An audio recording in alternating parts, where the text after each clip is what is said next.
کہ اللہ نے موسیقی سے اس طرف لانے کا جو میرا انتظام کیا وہ کیسے کیا، آئیں آج آپ کو میں یہ سناتا ہوں۔ آپ یقین کریں گے کہ یہی دن تھے، بالکل جولائی کی شدید گرمیاں تھیں۔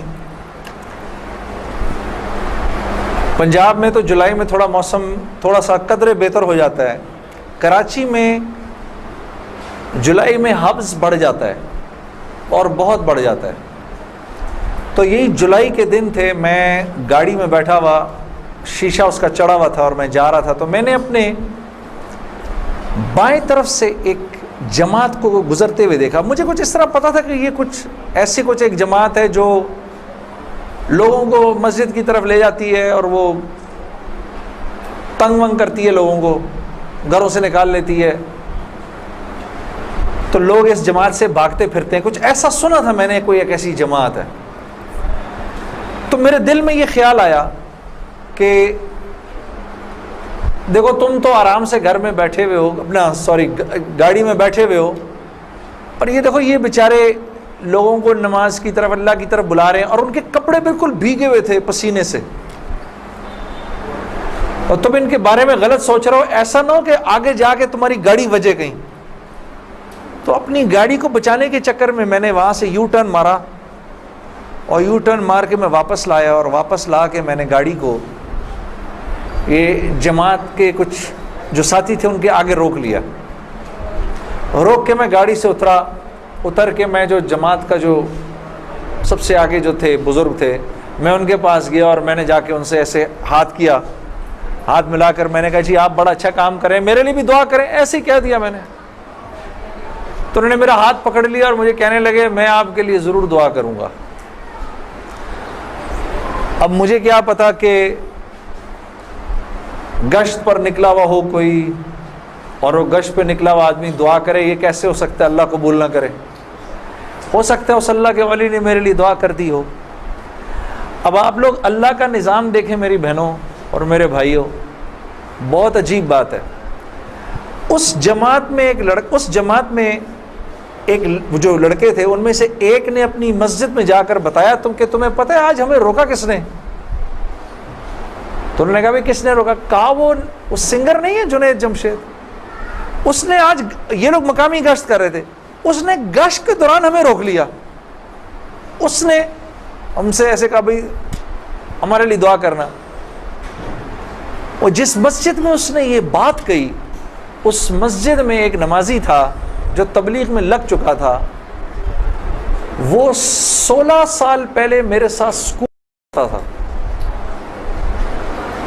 اللہ کا نظام دیکھیں، 16 سال پہلے میرے ساتھ سکول میں پڑھتا تھا، تبلیغ میں لگ چکا تھا۔ اس نے کہا کس نے روکا تمہیں؟ کہا وہ نہیں ہے، وہ سنگر جنید جمشید، اس نے روکا ہمیں۔ اس نے کہا اچھا میں ٹھیک ہے۔ اب میرے اس دوست نے مجھے ڈھونڈنا شروع کیا۔ ہاں بچوں آپ لوگ آگے آ جاؤ، ادھر قالین پر آ جاؤ، ادھر آ جاؤ، آؤ میرے بھائی آگے آ جاؤ، ادھر قالین پر بیٹھ جاؤ، میرے لیے تو یہ کافی ہے، یہ قالین تمہارا ہی ہے، بیٹھو ادھر آ کے بیٹھ جاؤ، لیکن بات نہیں کرنی اور یہ نہیں کرنا، آپ نے انکل کی بات سننی ہے، ٹھیک ہے، یہ نہیں کرو تھوڑی دیر کے لیے، کیونکہ اگر یہ کرتے رہو گے پھر بیٹا سمجھ ہی نہیں آئے گی ہم نے کیا بات کی، ٹھیک ہے۔ 2 منٹ کے لیے شیطانی ہتھ کنڈے سے جان چھڑا لو۔ ہاں اچھا، تو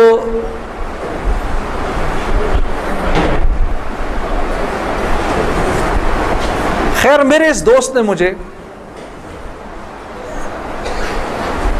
ڈھونڈنا شروع کیا، اور اس واقعے کی کوئی تقریباً 1-1.5 مہینے بعد اس نے مجھے ڈھونڈ لیا، اور ایک دن جی میرے گھر فون آتا ہے، جنید۔ اب میں نے جب مجھے پہچانا، اس نے بولا جنید مجھے پہچانا، آپ یقین کریں گے میں 16 سال بعد اس کی آواز سن رہا تھا، میں پہچان گیا۔ میں نے کہا جنید بول رہے ہو؟ ہنسنے لگا، تو مجھے پہچان گیا؟ میں نے کہا میں بالکل پہچان گیا، تو اتنا تو شرارتی لڑکا تھا تو کلاس کے اندر. اور میں نے کہا کیونکہ ہم دونوں کے نام ایک تھے تو تیرے چکر میں بھی بدنام رہتا تھا. ہنسنے لگا، یار کمال ہے تو نے مجھے پہچان لیا. میں نے کہا ہاں میں نے پہچان لیا، میں نے تیرے سے ملنا ہے. میں نے کہا کیوں؟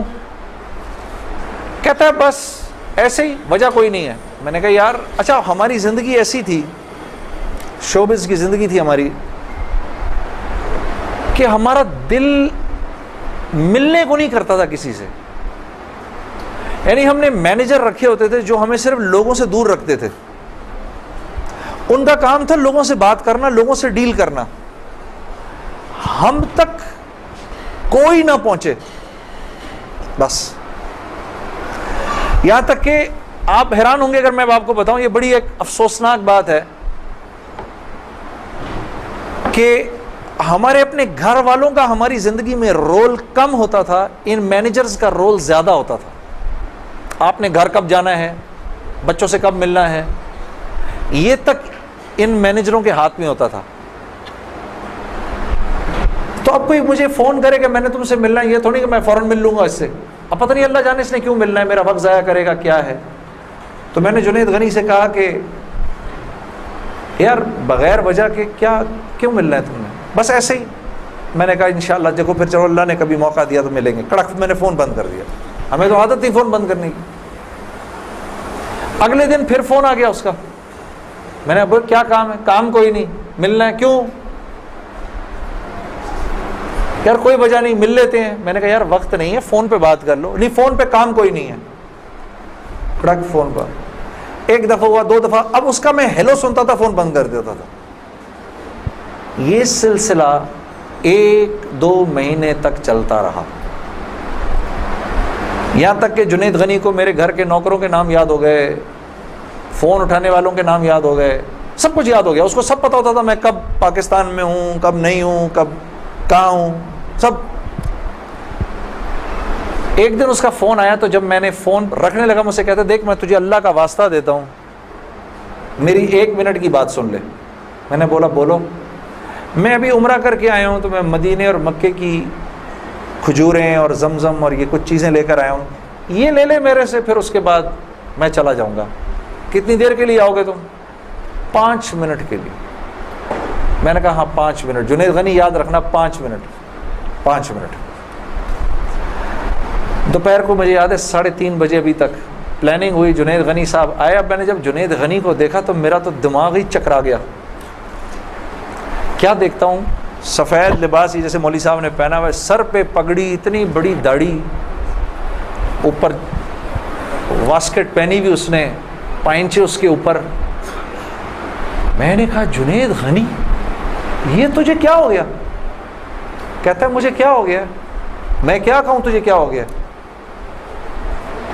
میں نے کہا یہ تیرا حال تیرے جیسا ہے شیطان، یہ اتنا بڑا بزرگ بنا ہوا، آؤ بیٹھو میرے پاس. آیا میرے پاس بیٹھا. اس نے مجھے کھجوریں دیں، زمزم دی، جانماز دی، اور پورے 5 منٹ میں کہتا ہے میرے 5 منٹ پورے ہوئے، اب میں چلتا ہوں. میں نے کہا نہیں اب بیٹھ جاؤ، بیٹھ جاؤ، مجھے بتاؤ یہ سب کیا ہے. پھر مجھے کہنے لگا چل چھوڑ اس کو یار، اسکول کی بات کرتے ہیں. میں نے کہا اسکول چھوڑو، مجھے بتاؤ یہ کیا ہے، یہ کنہوں نے تمہارا حال کیا؟ یہ مجھ سے کہنے لگا مل لو ان سے. میں نے کہا ہاں میں نے ان سے ملنا ہے، میں نے ان سے ملنا ہے. آپ سوچو کوئی آدمی تبلیغ والوں کے چنگل میں پھنس جائے، ہاں. تو مجھ سے کہتا ہے کل سے ہمارا اجتماع شروع ہو رہا ہے، میرے ساتھ اجتماع پر چلو. میں نے کہا میں چلوں گا. تو میں کل تمہیں پک کرنے آؤں گا، صبح کے وقت پک کرنے آؤں گا. آپ یقین کرو 5 منٹ کے لیے آیا تھا، 3.5 گھنٹے میں نے بٹھا کے رکھا اس کو اپنے پاس. میں اس سے باتیں سنتا رہا، جنید غنی کیا، پھر کیا ہوا، پھر کیا ہوا، پھر کیا ہوا، کیا ہوا، کیا ہوا. آخر میں نے کہا میں تمہارے ساتھ اجتماع پر چلوں گا. خیر جی میں تیار ہو گیا. میں نے اپنی نئی صاف ستھری جینز نکالی، میں نے ٹی شرٹ نکالی، لمبے لمبے میرے بال تھے. ہاں میں تیار ہو گیا جس طرح میرا خیال تھا بہترین طریقے کا تیار ہونے کا, میں ہو گیا تیار. اب جب میں وہاں پہنچا, اترا, میں نے جا کے اجتماع دیکھا تو میں نے دیکھا کہ ہر آدمی شلوار قمیض میں, ہر آدمی کے سر پہ ٹوپی. تو میں نے جنید غنی سے کہا, جنید غنی سن, یہ مجھے کو مار وار تو نہیں دے گا ادھر ہے, کو میرا کو قتل وتل تو نہیں ہو جائے گا میرا؟ کہتا نہیں, ہم لوگ مارنے والی پارٹی نہیں, ہم لوگ کھلانے والی پارٹی ہیں. میں نے کہا اچھا لے جاؤ مجھے اندر. پھر اب میں اندر جانا شروع ہوا اجتماع گاہ میں, تو میں نے دیکھا کہ لوگ ایک دم اکٹھے ہونا شروع ہو گئے. پیچھے سے مجھے آوازیں آئیں, ارے یار یہ تو جنید جمشید ہے یار. کو دو چار آوازیں آئیں, ابھی یہ ادھر کیا کر رہا ہے؟ تو مجھے یہ بات بری بھی لگی ہلکی سی, کیا مطلب بھائی کہ تم بہت بڑے مسلمان ہو, میں نہیں آ سکتا کیا؟ خیر میں اندر گیا, اندر جا کر بیٹھا تو میں نے دیکھا ایک مجمع سب پہنچ گیا ملنے کے لیے, دیکھنے کے لیے جو بھی. جنید غنی نے مجھے بٹھایا, تم ادھر ہی بیٹھو یہیں پر, اور میں ابھی ایک صاحب کو لے کر آتا ہوں. خیر یہ مجھے بٹھا کر چلا گیا. اتنی دیر میں ایک نوجوان لڑکا, یہ جیسے بھائی لوگ بیٹھے ہیں اپنے, 18-19 سال کا, یہاں سے بیچ میں سے راستہ توڑ کے میرے پاس آ گیا. مجھے آ کر کہتا ہے, جنید بھائی نماز پڑھتے ہیں آپ؟ تو میں اس کو ایسے دیکھنا شروع ہو گیا. اب میں نے کہا کیا جواب دوں میں اس کو, ہاں بولوں کہ نہیں بولوں, سچ بولوں کہ جھوٹ بولوں؟ دیکھتا رہا اس کو, دیکھتا رہا, لیکن اندر ہی اندر نا مجھے غصہ آنا شروع ہو گیا کہ اب یہاں یہ ہوگا, اگلا پوچھے گا آپ قرآن پڑھتے ہیں کہ نہیں پڑھتے ہیں, پھر اگلا پوچھے گا آپ روزے رکھتے ہیں نہیں رکھتے ہیں, آپ نے حج کر لیا. مطلب یہاں اب میری کیا اب یہاں پر کیریکٹر اسیسنیشن ہوگی کیا؟ میں ابھی یہاں پر کیریکٹر اسیسنیشن کروانے آیا ہوں, اپنی کردار کشی کروانے آیا ہوں میں یہاں پر. تو میں نے وہ لڑکا جو ساتھ بیٹھا تھا, میں نے کہا یار اس کو بولو جنید غنی کو, یہ مجھے غلط جگہ لے آیا, وہ میں یہاں سے جا رہا ہوں ابھی. وہ بھاگا گیا اس کے پیچھے, اس کو لے کر آیا. جنید غنی نے کہا کیا ہو گیا یار جنید, کیا ہو گیا؟ میں نے کہا یار کچھ نہیں. تو وہ کہتا ہے یہ ابھی ایک لڑکے نے آ کے پوچھا تھا ان سے آپ نماز پڑھتے ہیں نہیں پڑھتے ہیں. تو جنید غنی نے کہا تو نے اس لڑکے کو آنے کیوں دیا؟ اتنا غصے ہوا وہ اس پہ. میں نے جنید غنی کو ٹھنڈا کیا, میں خود بھی تھوڑا ٹھنڈا ہوا. میں نے کہا یار کیوں ناراض ہوتا ہے؟ وہ لڑکا بات تو صحیح کر رہا تھا نا کہ نماز پڑھنی تو چاہیے مجھے. تو اس نے جو جملہ بولا نا مجھے, وہ مجھے آج تک یاد ہے. جنید غنی نے جو جملہ بولا, اس نے کہا جنید ہم کیوں نہیں پوچھتے کہ تم نے کیوں نہیں کیا, ہم تو ترغیب دیتے ہیں, اس کے بعد اللہ سے دعا کرتے ہیں کہ اللہ وہ نیکی کرنے کی توفیق دے. ہاں وہ آج بھی مجھے وہ بات یاد ہے. اللہ پاک یہ مجھے بھی عطا کرے کہ ہم کسی سے یہ نہ کہیں بھائی تم نے کیوں نہیں کیا یہ, بلکہ نیکی کی ترغیب دیں اور پھر اللہ سے رات کو دعا کریں اللہ میرے اس بھائی کو, میری اس بہن کو توفیق دے وہ اس نیکی کو کر سکے. پھر میں نے کہا جنید غنی کو چل چھوڑ یار, میں ادھر ہی بیٹھا ہوں, میں کہیں نہیں جا رہا. اب جنید غنی صاحب نے ایک صاحب کو بلایا, ان کا نام تھا ڈاکٹر بلند اقبال. ابھی جب میں شان رمضان ابھی شان رمضان کر رہا تھا نا, یہ ابھی کچھ پچھلے رمضان میں, تو ڈاکٹر بلند اقبال صاحب بڑے عرصے بعد مجھے ملنے آئے. میں ملا ان سے, بڑی خوشی ہوئی. میں نے ان کو یاد کرایا وہ واقعہ جو میں اب آپ کو سنانے لگا ہوں. تو ڈاکٹر بلند اقبال صاحب میرے سامنے آ کے بیٹھ گئے. اور ڈاکٹر بلند, اب تبلیغ والوں کا بہن میں ذرا سا آپ کو بتاؤں کہ تبلیغ والے نا اب وہ سامنے والے کو جانتے نہیں ہیں, لیکن اس کو اللہ کی دعوت تو دینی ہے. تو آپ پہلے اس سے پوچھتے ہیں بھائی آپ کیسے ہیں, خیریت سے ہیں, آپ کا اسم گرامی کیا ہے؟ اچھا ماشاء اللہ بڑی خوشی ہوئی آپ سے مل کے, یہ میرا نام ہے, بڑا اچھا کیا آپ آئے. پھر باتوں میں پوچھتے ہیں کہ آپ کیا کرتے ہیں. تو میرے سے بھی انہوں نے پوچھ لیا. تو جنید صاحب آپ کیا کرتے ہیں؟ تو میں چپ کر گیا. اچھا کوئی بات نہیں, آواز آ رہی ہے نا میری؟ ٹھیک ہے, اللہ آپ لوگوں کو خوش رکھے. جی میرے سے پوچھنے لگے جنید صاحب آپ کیا کرتے ہیں.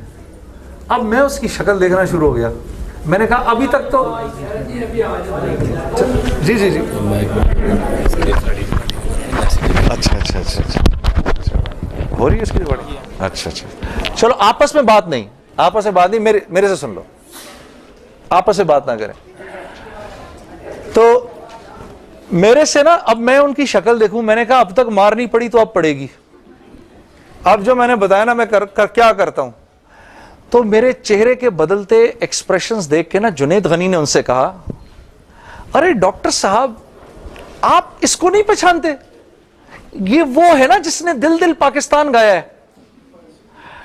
ڈاکٹر صاحب کہتے ہیں ارے واہ واہ واہ واہ واہ واہ واہ واہ، مسلمان کی تو شان ہی یہی ہے، جس کام کو کرتے ہے آگے بڑھ جاتا ہے. میں نے کہا یہ آدمی ٹھیک آدمی ہے،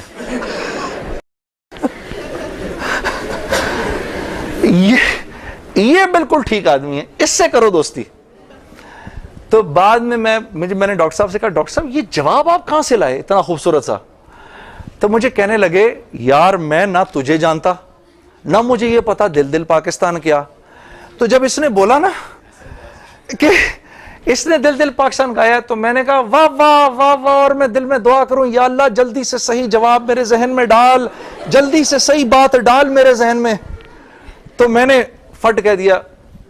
اور یہ بات میرے دوستو ہے بھی سچ کہ مسلمان کی شان یہ ہے، مسلمان جس کام کو کرتا ہے نا مسلمان اس کام میں آگے بڑھ جاتا ہے. ساری دنیا میں جن کاموں کو آپ برا کام سمجھتے ہیں نا کہ یہ برے کام ہیں، ان برے کاموں کو بھی اگر کبھی کسی مسلمان نے کیا نا تو یقین کرو غیروں سے بھی زیادہ کیا. ہاں یقین کرو، مسلمان ایک عجیب امت ہے، ہم سے بہتر کوئی نہیں. کنتم خیر امہ، بس یہ ہر لائن سے بہترین امت ہے. جس کو اللہ ہی کہہ دے تم بہترین ہو تو پھر ہمیں دوسروں سے پوچھنے کی کیا ضرورت ہے کہ ہم اچھے ہیں کہ برے ہیں. ہاں اب میں پورا دن ڈاکٹر بلند اقبال صاحب کے ساتھ پھرتا رہا. اور جب دن کا آخر آیا تو جنید غنی نے مجھے کہا کہ چل میں تجھے اب گھر چھوڑ دوں. میں نے کہا گھر تو مجھے چھوڑ دو لیکن یہ بسترے کیا ہیں، یہ جو بسترے لگے ہوئے ہیں؟ کہا یہ رات کو لوگ یہاں سوئیں گے. میں نے کہا اور یہ جو بزرگ حضرات ہیں یہ بھی ادھر ہی سوئیں گے. میں نے کہا یار میں تو ان سے زیادہ فٹ آدمی ہوں، اگر یہ بوڑھے لوگ ادھر سو سکتے ہیں تو میں بھی سو سکتا ہوں. تو اس نے کہا یار نور اللہ نور، تیرے لیے بھی بسترا لگا دیتے ہیں.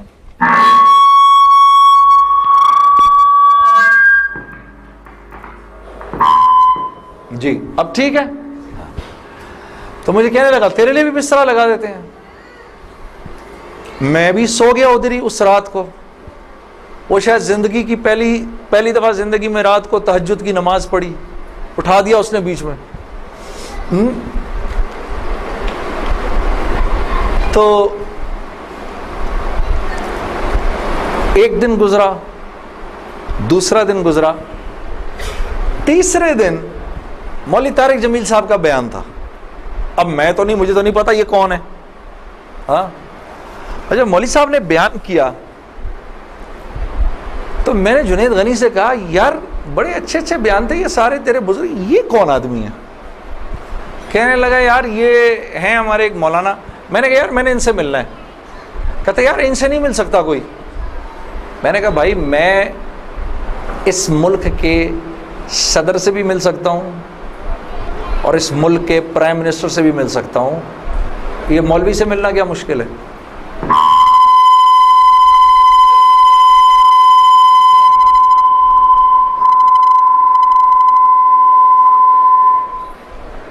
اب ٹھیک ہے، ٹھیک بہترین. تھوڑا سا اس کا گین تھوڑا کم کر دو. ٹھیک ہے. ان میں سے زیادہ تر لوگوں کو نہیں پتا کہ اس مائک سے میرا تعلق جو ہے وہ ان ساروں کی عمروں سے بھی پرانا ہے. اچھا اب ٹھیک ہے، اب ٹھیک. آپ لوگوں کو پیچھے آواز آ رہی ہے؟ بس. تو خیر میں نے اس کو کہا مجھے ملنا ہے، ہر صورت میں ملنا ہے. کہنے لگا کہ یار کس طرح کریں گے، چل میں تجھے لے کے چلتا ہوں. خیر جی ہم پورے مجمع میں سے نکلے دونوں، کرتے وہ پیچھے حضرات کے ٹینٹس لگے ہوئے تھے. کرنگی میں ہوا تھا یہ کراچی کا اجتماع. میں اور یہ بات کر رہا ہوں 1997 سپٹمبر 1997 3rd of سپٹمبر مجھے ابھی تک یاد ہے, میری سالگرہ تھی 3rd سپٹمبر 1997. عمر بھی بتا دوں میری کیا ہو گئی تھی, معلوم ہے سب آپ کو, سب کو پتہ چلے گا. 50 سال کا تو ہو ہی گیا ہوں نا میں.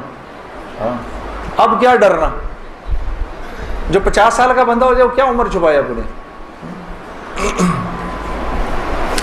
خیر, تو میں جب ادھر پہنچا تو وہاں پر ایک لڑکا ایسے ڈنڈا لے کر کھڑا ہوا مولوی صاحب کے کمرے کے باہر. تو مجھے دیکھ کر وہ مسکرانے لگا, جنید بھائی آپ ادھر کیا کر رہے ہیں؟ اب مجھے 3 دن تو گزر گئے تھے. میں نے کہا کیوں بھائی, میں کیوں نہیں آ سکتا ادھر, تو بڑا مسلمان ہے میرے سے. ہنسنے لگا, نہیں نہیں نہیں, وہ میں نہیں کہہ رہا, میں آپ کو دیکھ کے تھوڑا حیران ہو گیا, کیا کام ہے؟ میں آپ کا بڑا فین ہوں. میں نے کہا اچھا. تو میں نے کہا کہ مجھے یہ جو تھے نا مولانا طارق جمیل, ان سے ملنا ہے. کہ یار جنید بھائی ان سے تو ملنے کی کسی کو اجازت نہیں ہے. میں نے کہا تم جا کر بتاؤ تو صحیح کہ میں نے ملنا ہے. اچھا میں کچھ کرتا ہوں. خیر وہ اندر گیا, اس نے اندر جا کر کہا کہ آپ آئیں اندر. تو میرا دوست جنید غنی مجھے لے گیا. آپ یقین کرو میں نے مولوی طارق جمیل صاحب کو زندگی میں کبھی اکیلے بیٹھے نہیں دیکھا. وہ اللہ نے شاید اس دن ملوانا تھا یا بات کروانی تھی, اکیلے بیٹھے ہوئے تھے خیمے میں اپنے.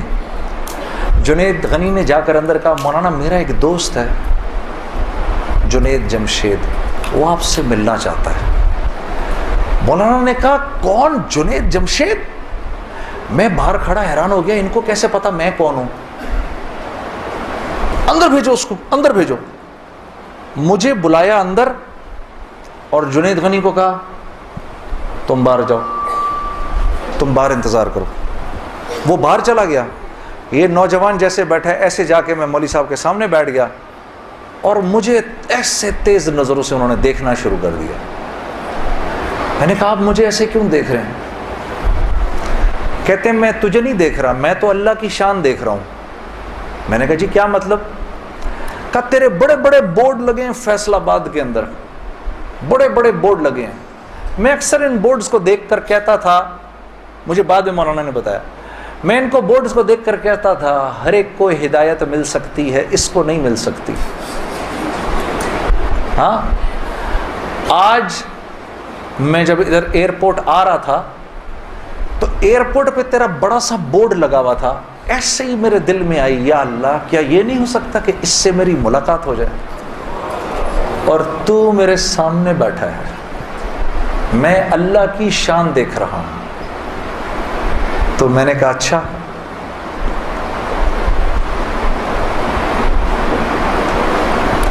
کہنے لگے دل دل پاکستان تو نے گایا ہے. میں نے کہا جی. میں نے کہا آپ نے سنا ہے؟ کہا نہیں سنا تو نہیں, بسوں کے پیچھے لکھا دیکھا ہے.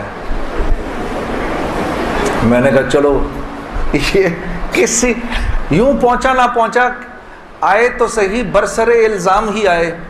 ہاں ہوٹوں پہ کبھی ان کے میرا نام ہی آئے, آئے تو صحیح برسر الزام ہی آئے. میں نے کہا چلو یوں نہیں تو یوں سے, تعارف یوں نہیں ہوا تو یوں ہو گیا, بسوں کے پیچھے تو لکھا دیکھ لیا. کوئی نہیں کوئی نہیں, ادھر سنو. اور یہ ہمارے ملک کی سوغات ہے, اس پہ گھبرانا نہیں چاہیے یار. ایسے ہو جاتے ہیں ہائے یہ کیا, ارے یار کیا ہو گیا, بجلی چلی گئی نا, آ گئی. یہ تو ہمارے ملک کی سوغات ہے, اس پہ گھبرانا نہیں چاہیے. ہاں اس پہ اس لیے نہیں گھبراؤ, آپ نہیں گھبراؤ گے نا تو غیر بھی نہیں گھبرائیں گے. جب آپ گھبرا جاتے تو غیر بھی کہتے ہیں ہاں یار کوئی عجیب سی بات ہو گئی ہے. تو ہاں ان کو بھی بولو یوز ٹو ہو جاؤ بھائی, ہم لوگ مل بانٹ کے کھانے والے ہیں, کبھی آپ کے گھر نہیں تو کبھی ان کے گھر نہیں. ہاں کبھی میرے گھر تو کبھی آپ کے گھر, تو اس پہ گھبرانا نہیں چاہیے. خیر تو میں نے مولوی صاحب سے کہا مولانا میرا ایک سوال ہے. ایک پاکستانی نوجوان میری عمر کا, جس نام شہرت کا تصور بھی نہیں کر سکتا، وہ سب کا سب میرے پاس موجود ہے، لیکن میں اندر سے خالی ہوں۔ لوگ اس بات کو نہیں جانتے، لوگ سمجھتے ہیں کہ میں بہت خوش ہوں، لیکن میں اندر سے بہت پریشان ہوں، بہت اضطراب ہے، اور اس کی وجہ مجھے سمجھ نہیں آتی۔ فرمانے لگے تیرا مسئلہ یہ ہے کہ تجھے چوٹ لگی ہے سیدھے گھٹنے پر اور تو مرہم لگا رہا ہے الٹے گھٹنے پر۔ میں نے کہا جی وہ کیسے؟ فرمانے لگے دیکھو اللہ نے انسان کو دو چیزوں سے بنایا ہے، ایک مٹی سے بنایا ہے، ایک جسم سے بنایا ہے جو کہ مٹی کا بنا ہوا ہے، اور ایک روح ہے جو اللہ کا امر ہے، ٹھیک؟ تو جسم کیونکہ مٹی کا ہے اس لیے اللہ نے اس کی ہر ضرورت کو مٹی میں رکھا ہے۔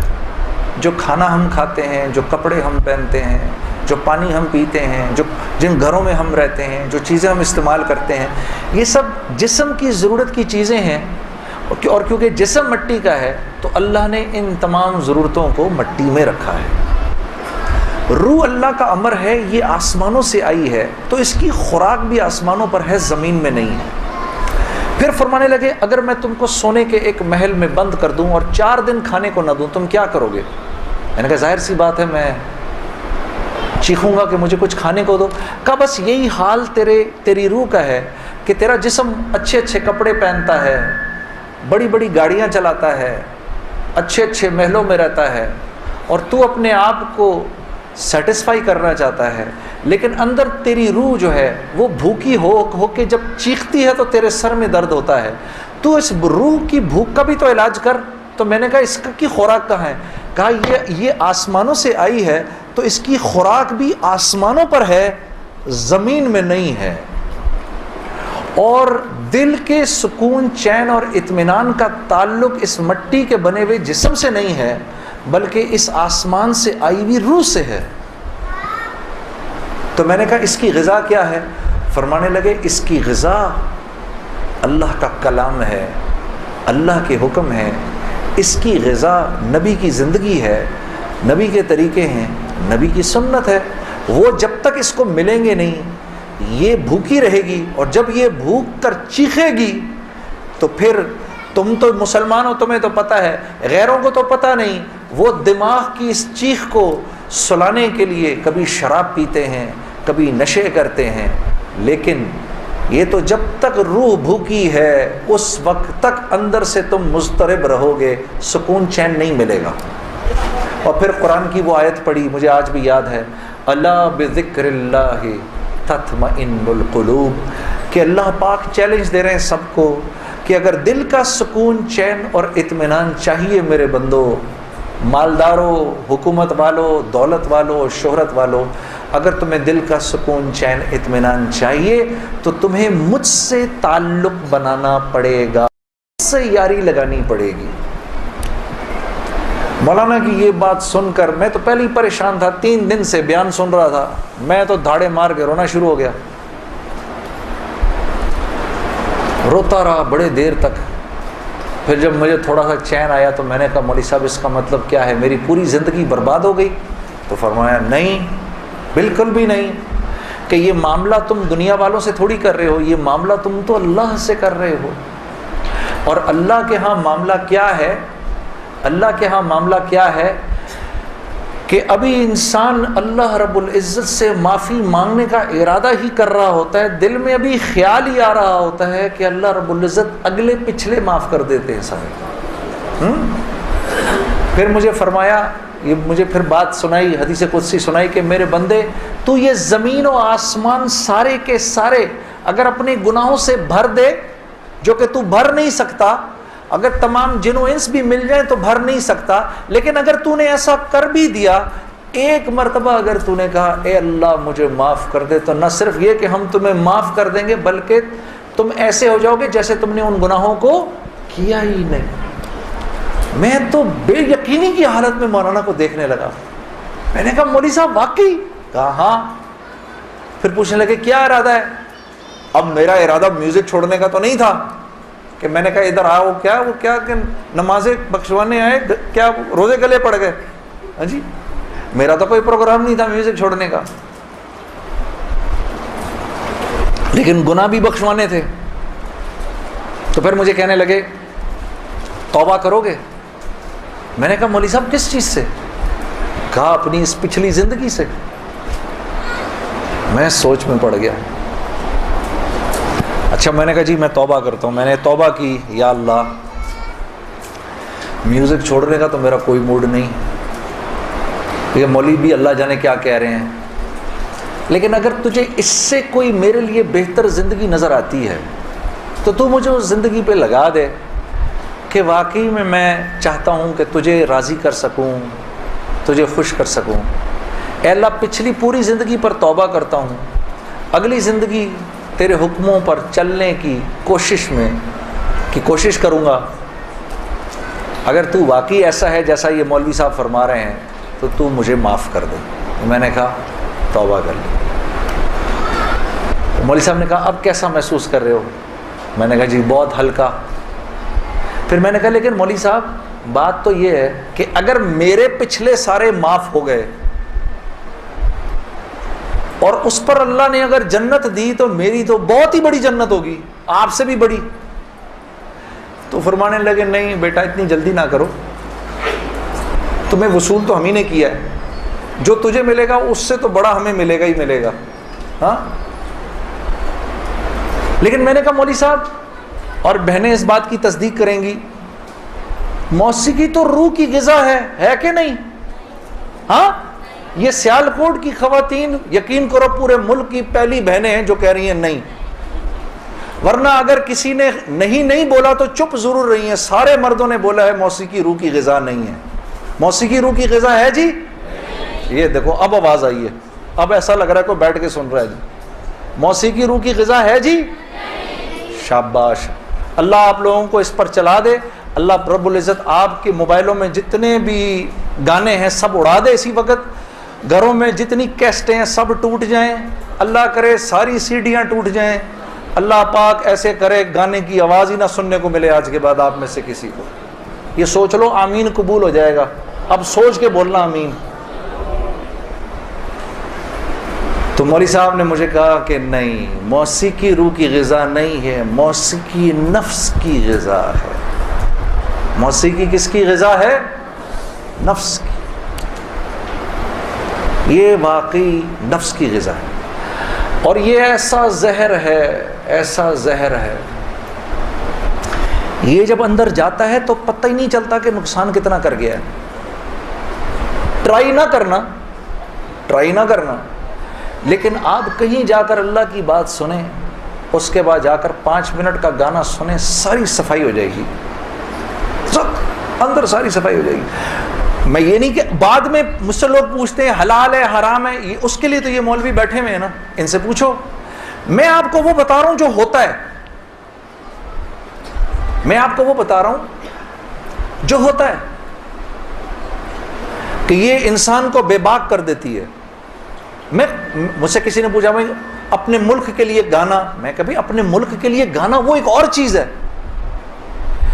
میں ان گانوں کی بات کر رہا ہوں جن کو عام طور پہ لوگ سن رہے ہوتے ہیں بازاروں میں، ہاں، اور پھر کہتے ہیں اس کے سننے میں کیا ہے۔ ارے یار میں کیا بتاؤں آپ کو کیا ہے، خدا کی قسم اگر وہ زندگی اس زندگی سے بہتر ہوتی مجھے کیا تکلیف تھی۔ مجھے ایک ساتھی کہنے لگا اب تو آپ کے لیے اس زندگی کی طرف جانا بڑا مشکل ہے۔ میں نے کہا کوئی مشکل نہیں، گلا تو وہیں کا وہیں ہے، گا سکتے ہیں، لیکن اب اس زندگی کی طرف جانے سے بہتر لگتا ہے کہ میں آگ میں چھلانگ مار دوں، کہ وہ اس قدر خطرناک زندگی، وہ اتنی ایک، یقین کرو پوری، صرف گانا نہیں ہوتا، وہ ایک پوری زندگی ہے، وہ ایک پوری زندگی کا نام، جیسے یہ ایک پوری زندگی کا نام ہے نا، صرف دعوت کے 2 بول نہیں ہیں۔ ہاں میرے دوست مجھ سے لڑتے تھے، یار تو ادھر گانا گا ادھر جا کے اذان دے دے۔ ارے میں نے کہا نہیں ہوتا ایسے نہیں ہوتا بھائی، گانا گانے والے کو تو اذان کی آواز سے نعوذ باللہ نعوذ باللہ نعوذ باللہ کراہیت آتی ہے، کراہیت آتی ہے۔ مجھے یاد ہے ہم کانسرٹ کر رہے ہوتے تھے اور مغرب کی اذان اگر ہوتی تھی یقین کرو وہ، کیونکہ وہ تو دعوت کے بول ہیں نا، ادھر تو ایک غلط کام ہو رہا ہے نا، وہ تو دعوت کے بول ہیں. وہ دعوت کے بول جب ہمیں سنائی دیتے تھے تو وہ ہمارے سینے کو پھاڑ کے نکل جاتے تھے. ایسے تھوڑی ہوتا ہے. یہ کوئی کھیل مذاق ہے کیا؟ یا یہ کوئی ٹی وی کا پروگرام ہے کہ جس میں ایکٹنگ ہو رہی ہے کہ نہیں بھئی ادھر جا کر اذان دے دی، ادھر جا کے گانا گا دی، ادھر جا کے اذان دے دی.